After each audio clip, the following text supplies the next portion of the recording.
Welcome back, everyone. Well, if you've been paying attention to the news or just kind of watching the highlights of what's going on, you may be aware that King Charles III of the United Kingdom is in the United States right now. He was in Washington, D.C. the last couple of days. I believe he's in New York today. And they had all of the normal stuff that you see happening with a state visit. For Americans, it may be a little confusing to some who don't pay too much attention. That you have the king as the head of state, but he's not the head of government. They have a prime minister. In many nations, the head of state and the head of government are separate. It's just that in the United States, we combine those into the president. So our president is both our chief executive and our head of state. And so these state functions like this are all about diplomacy. They're about gifts, and they're about projecting friendship, and it's all about theater is what it is, but theater that has real life consequences. And I, for one, having watched the events unfold from yesterday, which included the king speaking before a joint session of Congress, included some reviews of troops and different things like that, included some really funny moments, and a speech that was given during the state dinner, which is usually, the state dinners are a staple of these events, and there's some great moments from Queen Elizabeth II at her state dinners through time. So I wanted to do something kind of unique today and actually take a look at some of the highlights of the King's speech at the state dinner last night. There were some other moments throughout the day that I thought were fantastic, but I just want to say that I thought that this was all brilliantly done by King Charles III. He comes in at a very challenging time, right, for U.S.-British relations. We often describe the American-British alliance as the special relationship.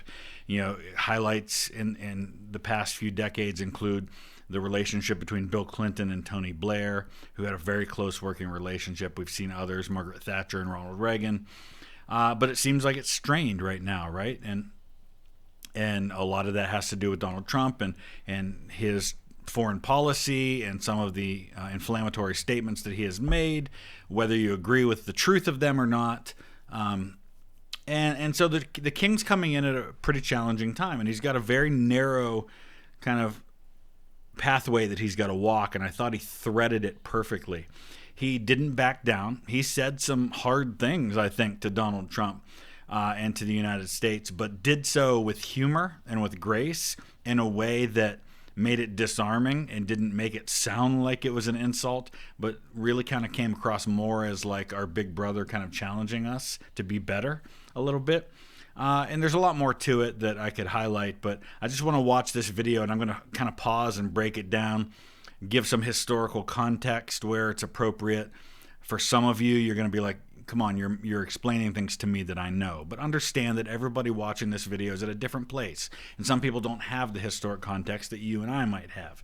So I'm going to try to offer some of that, and then just kind of offer my analysis on why some of these moments work so well and hopefully have a positive impact. So let's dive in.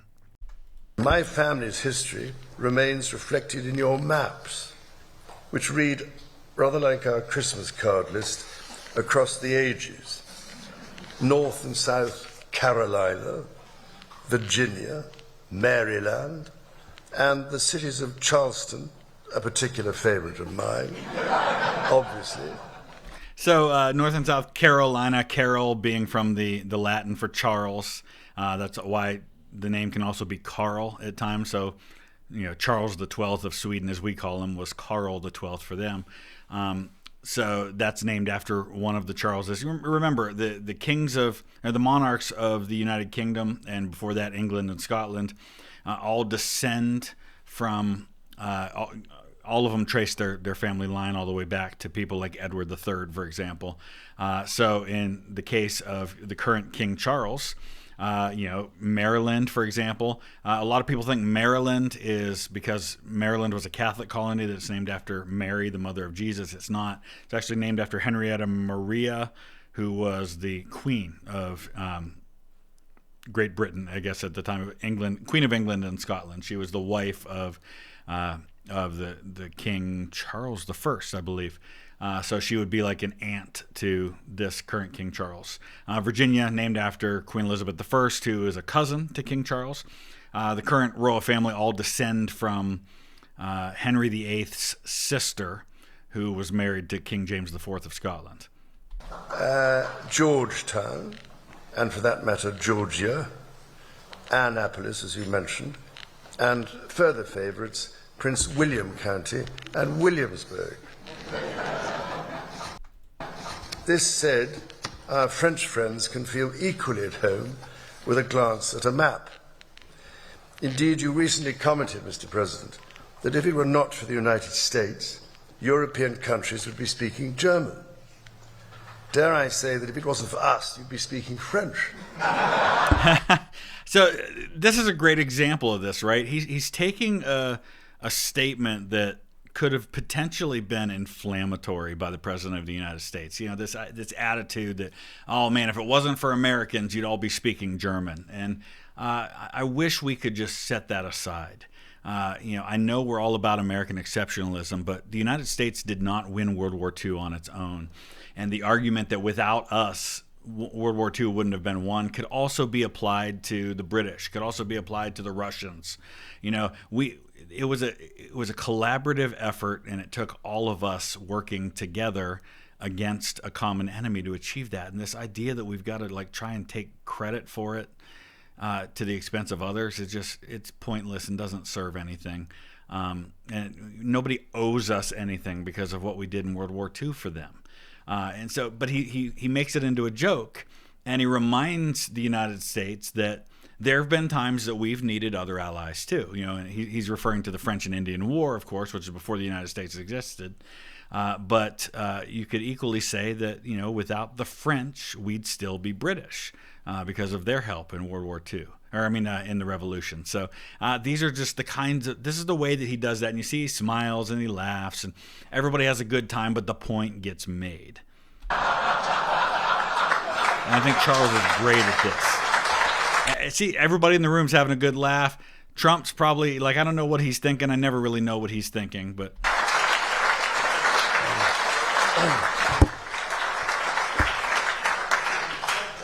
Of course, we both love our French cousins greatly, and we three estates are not only bound by our shared values, but by a profound belief that together we are more than the sum of our parts. And again, there's a little hint, right? Together we are more than the sum of our parts.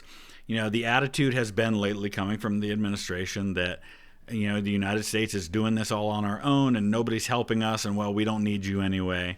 And you can tell just not only from this speech, but from in general, that a lot of what the king sees his role to do here is to kind of smooth some of that out a little bit. Occasion, I cannot help noticing the readjustments to the East Wing, Mr. President. Following your visit to Windsor Castle last year, and I'm sorry to say that we British, of course, made our own small attempt at real estate redevelopment of the White House in 1814. So now he's referring to the burning of Washington, in particular the White House, the Capitol, others in 1814 during the War of 1812. And a lot of people will say, well, that was the Canadians. Well, Canada didn't exist. It was British Canada, so it's still the British. And again, he's taking what has been a relatively controversial point of argument here in the United States, and he's making light of it, but also getting a little dig in there at the same point. I love it. It is not hard to see how important the relationship remains in matters both seen and unseen. My mother's first Prime Minister, Sir Winston Churchill, understood this so well. I just love that reminder. Hey, my mother, who was queen for 70 years, Winston Churchill was her first prime minister, right? So, just that little reminder about, hey, we've had some pretty great, well-known statesmen in our time who knew how to work with the United States. You should try it. But then he himself was half American, a tradition of shared transatlantic heritage. His mother, her maiden name was Jerome, and yeah, she was indeed American. In fact, a recent British Prime Minister was born in America and therefore born an American citizen, Boris Johnson. Which I am pleased to say is alive and well in the White House today. Indeed, such was the closeness that Sir Winston, while staying here in the White House, in those rooms you showed us upstairs, emerged naked from the bathtub to discover the door opening as President Roosevelt came in for a chat. First of all, could you ever imagine Queen Elizabeth II talking about a Prime Minister of the UK walking around naked in the White House? No, it's one of the things that's, I think, I loved Queen Elizabeth II. Think she was phenomenal, but there is something refreshing about Charles being a little more risque in his humor than I think his mother would have been. With rapier wit, the President cast aside any embarrassment by declaring that the Prime Minister has nothing to conceal from the President of the United States. This warmth came after testing times between our leaders in the early 1940s. The kinship and friendship of many centuries provided great reassurance to my late grandfather, King George VI, as it did to my late mother. Yeah, he's just reminding them, listen, we have a long history of being great friends and being an incredible partnership, and we can still have that. And, you know, this is one of the reasons I know a lot of people question, especially me as an American, why I support the idea of constitutional monarchy and why I think the system works in the United Kingdom. And this is one of the reasons, because I feel like the stability provided by a family who from their earliest moments is raised understanding that their life is one of duty. Now, granted, we have people like Andrew in that family, but Charles and his mother and his grandfather all represent this beautifully. The stability that comes from the head of state being someone whose life is dedicated to that position and didn't get there by being elected by the popular will of the people and by expressing controversial opinions, but by trying to stand for everyone. And I think that gives him a unique opportunity here that a more political figure like Keir Starmer, the Prime Minister, isn't able to have. It means every bit as much to me. Of course, my late mother knew fewer than 13 serving presidents, thankfully all of them fully clothed. Freedom is again under attack following Russia's invasion of Ukraine. Okay, so now he's going to touch on Ukraine, and this is a point of difference, right, between the U.S. and the UK right now, where the U.S. has not been nearly as forceful in its support for Ukraine that many European nations have. Today, our partnerships in NATO and AUKUS deepen our technological and military cooperation. So now he's talking about NATO, he's talking about AUKUS, so, Australia and UK, US. And ensure that together we can meet the challenges of an increasingly complex and contested world. So, to put that in perspective, NATO, North Atlantic Treaty Organization, much more focused on Europe. AUKUS, now we're talking about, more of a partnership that's out in the Pacific. That's the other part of the world.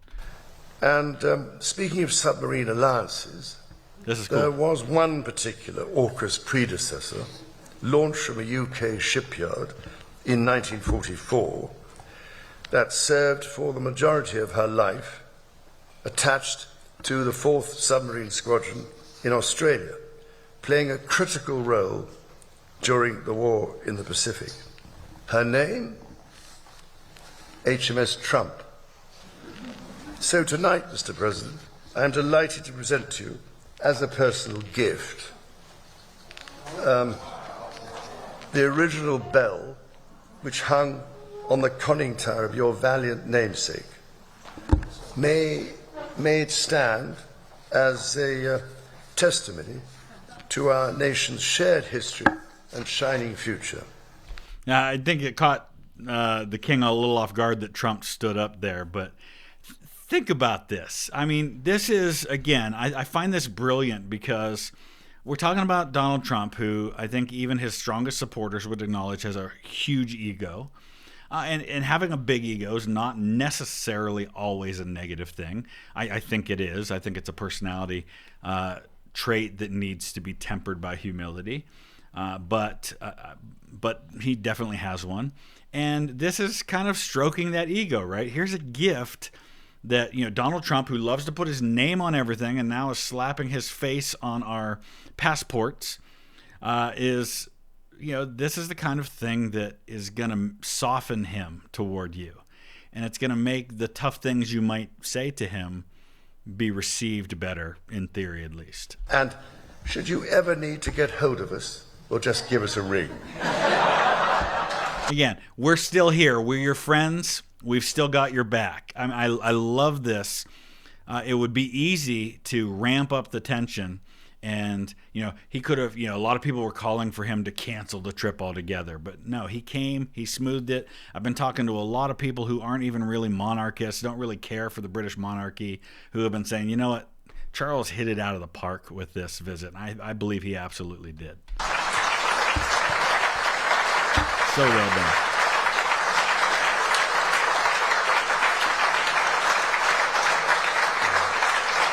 So many miracles of the modern world have been and still are invented in America. Indeed, we have followed the voyage of Artemis II, or Artemis II, as my family and I might like to call her, with close attention. Could we call it Artemis 11? I was waiting for somebody to make a joke about Charles the 111th, if you know about the thing that happened with Congresswoman Omar, you know what I'm talking about. Now you have big plans for the moon, Mr. President. But I've actually checked the papers, and I rather suspect it is already part of the Commonwealth, I'm afraid.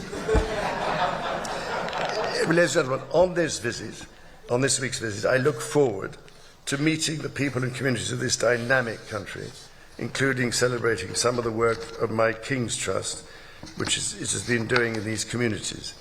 Used to be the Prince's Trust, fantastic organization, something he's dedicated his life to for 50 years now, and has done a lot of really good stuff, I think. Helping give young people the chance to succeed across America in this year when we mark 50 years of the Trust. Can you believe it? Every year, millions of Britons journey to this remarkable country to experience its glorious national parks. And that's an interesting sore subject right now, too, about the national parks, because the U.S. government is instituting a policy where, like, say somebody from the U.K. wants to come to the United States and visit the Grand Canyon. It's like an exorbitant fee now that you have to pay if you aren't an American citizen to visit. And I don't think that's helpful. I don't think that's welcoming. I don't think that's the kind of message we want to be sending at a time when a lot of people are already having second thoughts about wanting to visit this country in the first place, to kind of limit access to such an incredible natural resource that we have as the Grand Canyon. Mountains and ancient forests, from the peaks of the Pacific Northwest to the rugged shores of the Atlantic, from the vast expanses of the West to the sweeping prairies and canyons, the natural beauty of this land is found in every corner. And in sport, in just a few weeks, the United States and Canada will be among those to welcome the world as hosts of the FIFA World Cup. So those who don't know, the World Cup, while the United States is kind of the primary host, the World Cup's actually jointly being hosted by the United States, Canada, and Mexico. So it's not just the U.S. that's hosting. And he specifically highlights Canada since he's the king of Canada as well. So in one sense, Mr. President, as heads of state, we are joint hosts. So again, just think about the subtlety of that in the context, right? With Trump making comments about annexing Canada to the United States, he's reminding him, hey, Canada's also hosting the World Cup, and as the head of state of Canada, that means we're both heads of state of the hosts of the World Cup. Canada's not yours. We call this game, by the way, football, Mr. President. And I can only say, as the head of state of 5 competing countries, I will be watching the matches closely and with great enthusiasm. After all, we always like favourable odds. And at this time, when the search for peace in the world is more critical than ever, I can only turn to Shakespeare's genius to remind us of the plea for peace spoken by the Duke of Burgundy at the conclusion of Henry V. So again, he's by quoting Shakespeare here, he's able to get an idea out there, get words out there without it sounding political. You understand what I mean? The king is notoriously someone who's supposed to be apolitical, right? But he can say, you know what, we all want peace. And let me quote Shakespeare and what he says about it. So they're Shakespeare's words, not mine. They're not a politician's words. They're Shakespeare's words. But they'll still get the point across. My speech entreats that I may know why gentle peace should not bless us with her former qualities.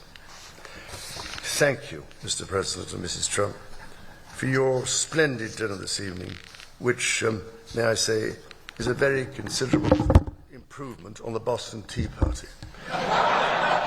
So, whether your cup contains tea, wine, Scotch whiskey, bourbon, or even cola, let us raise our glasses and voices as we toast. And he points out there, too, like whatever your cup contains, the president notoriously does not drink at all.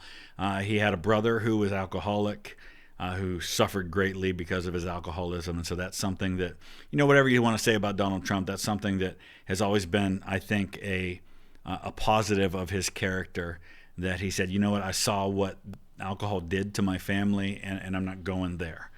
So I give him credit for that. And I think that was a nod to that a little bit there. The past, the present, and the future, thank you, of our two proud and allied nations. To the United States and the United Kingdom, God bless both our countries. Amen. Thank you very much. Thank you. And I just want to highlight a couple of the things that he talked about in his earlier address to the U.S. Joint Session of Congress that I think were also really good. I'm not going to, pull up all the individual clips, but one of the things he talked about is he said, with the spirit of 1776 in our minds, in other words, when we fought a war over U.S. independence, we can perhaps agree that we do not always agree. So he's acknowledging, the reality is that we're not necessarily agreeing at the moment, but he says, but then he uses that as a setup to say that we can do great things not just for the benefit of our peoples, but of all peoples. It's better when we do get along, and we can focus on making the world a better place. And he also, I thought, interestingly, talked about a check on executive power. The previous King Charles I and Charles II, did not have a great track record when it came to their wielding of executive power as monarchs. In fact, Charles I very famously beheaded for treason against his own country. But he talked about executive power being subject to checks and balances, which was a British legal tradition that went all the way back to Magna Carta, which was 800 years ago. And he got a standing ovation for that one. He said also, he pointed out the fact that the United States has a lot of influence around the world. He says America's words carry weight and meaning, as they have since independence. The actions of this great nation matter even more. Sometimes you need somebody like the King of the United Kingdom to come in and say those things. As someone who has some authority with which to speak, and is speaking from the outside looking in and reminding us, you know what? When you speak, people listen. And when you act, people respond and understand that you're wielding, it's that old adage from superhero movies, with great power and influence comes great responsibility in how we use that influence. He highlighted NATO, and he reminded us that after 9/11, NATO was there for the United States, that the countries like the United Kingdom were involved in Afghanistan and in Iraq. And Charles himself is a veteran of the Royal Navy. So, just some of the little things that I think were much needed reminders for us of what is and what remains one of the most important diplomatic and military alliances that we have as Americans. So let me know your thoughts about all of that. What did you see? How did you view all of this? What did you like? What did you not like? How do you maybe disagree with my view on this stuff? Let me know in the comment section below. Thanks for watching.